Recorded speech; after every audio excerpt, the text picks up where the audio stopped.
She built an empire from nothing, and the first thing she fired was her own blood. The elevator doors open, and the CEO freezes at the sight of a cleaning cart. A woman in a gray uniform keeps her head down, mopping floor 12 like she's invisible. Elena's coffee cup slips from her hand and shatters on the marble. She knows that walk. She knows that hum. She knows that woman. 12 years melt away in half a second. Her mother is standing in her building, in her company, wearing a name tag that isn't even her real name. Elena's stomach turns to ice. Memories flood in. She swore she buried for good. Courtroom. A scandal. A family broken in front of cameras. Her mother, accused of stealing from the family business, never once denying it out loud. Her father's face, gray with shame, never recovering. Elena had chosen a side that day, and it wasn't her mother's. Now that same woman is scrubbing the floor of the empire Elena built from the ashes of that disaster. Elena's hands are shaking, but her voice stays ice cold. "Office, now," she says, and the entire floor goes silent. Margaret follows her daughter without a single word of protest. The supply closet door clicks shut behind them, like a verdict. "What are you doing here?" Elena's voice cracks despite herself. "I needed the work," Margaret says quietly, eyes down. Elena doesn't believe her for 1 second. "You can't be here. Do you understand what people will say?" Margaret's eyes lift, steady, tired, but not afraid. "I have a reason, Elena. I need you to trust me." Elena's heart pounds, but her pride is louder. "Trust you? You lost that right 12 years ago." The words hang in the air like a slap neither can take back. Margaret doesn't cry. She just nods, like she expected this all along. "Security will walk you out," Elena says, already turning away.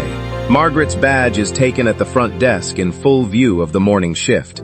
Whispers spread across the office floor, faster than fire. "Wasn't that the CEO's mother?" Someone murmurs near the printer. Elena hears it and pretends she doesn't. She locks herself in her office and stares at the wall for an hour. That night, she can't sleep, replaying her mother's eyes again and again.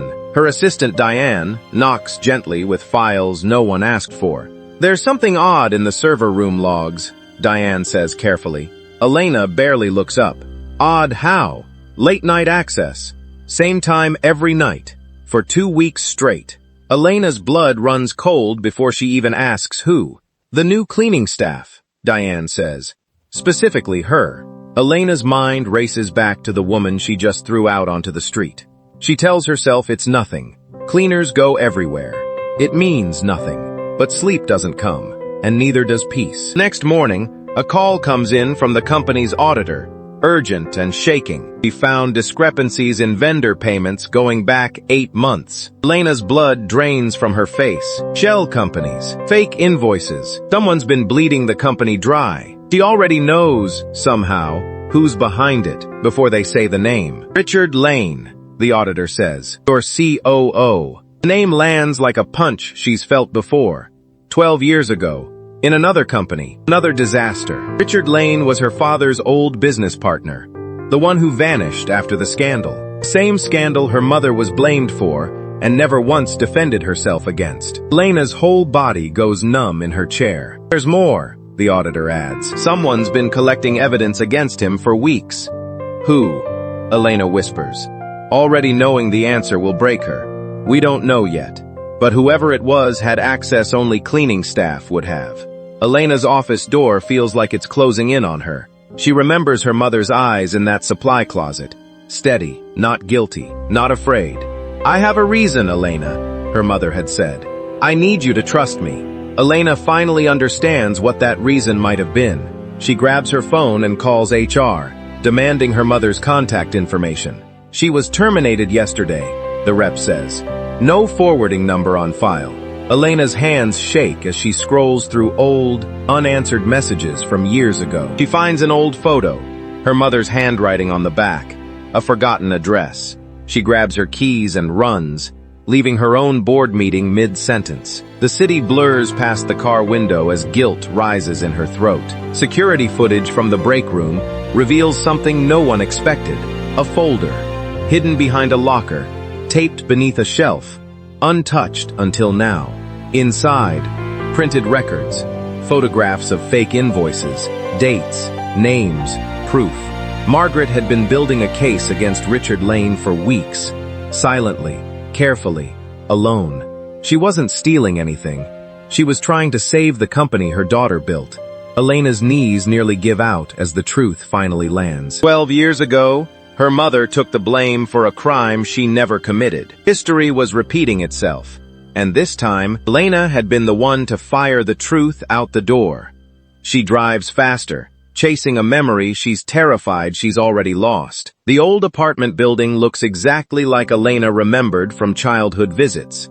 A neighbor says Margaret left this morning, suitcase in hand, heading for the bus station. Elena's heart slams against her ribs as she peels back onto the road. The bus station clock ticks louder than her own heartbeat. She scans the crowd, desperate, searching every gray coat, every tired face. And there, by gate 14, her mother, sitting alone, suitcase at her feet. "Mom!" Elena says, and the word feels foreign and familiar all at once. Margaret turns slowly, like she's afraid this is a dream she'll wake from. "I found the folder," Elena says, voice breaking. "I know what you did." Margaret's eyes fill, finally, after holding back for 12 long years. "I tried to tell you back then. No one believed me, not even your father." "I believe you now," Elena whispers. "I should have believed you from the start. I just wanted to protect you," Margaret says. "Even if you hated me for it." "I never hated you," Elena says. "I was just scared of becoming you." The two women stand in silence as the station noise fades around them. Elena reaches out first, the way she never let herself do as a teenager. Margaret's hand trembles as she finally lets her daughter hold her again. "Come home," Elena says. "Not to clean floors, to be my mother again." Margaret breaks down in her daughter's arms for the first time in over a decade. Strangers at the station pretend not to notice two women crying and laughing at once. Back at the office, Richard Lane is escorted out in handcuffs by federal agents. The boardroom falls completely silent as the truth is read aloud for the record. Employees who once whispered now watch in stunned, humbled silence. Elena stands at the podium, takes a breath, and tells the whole company the truth.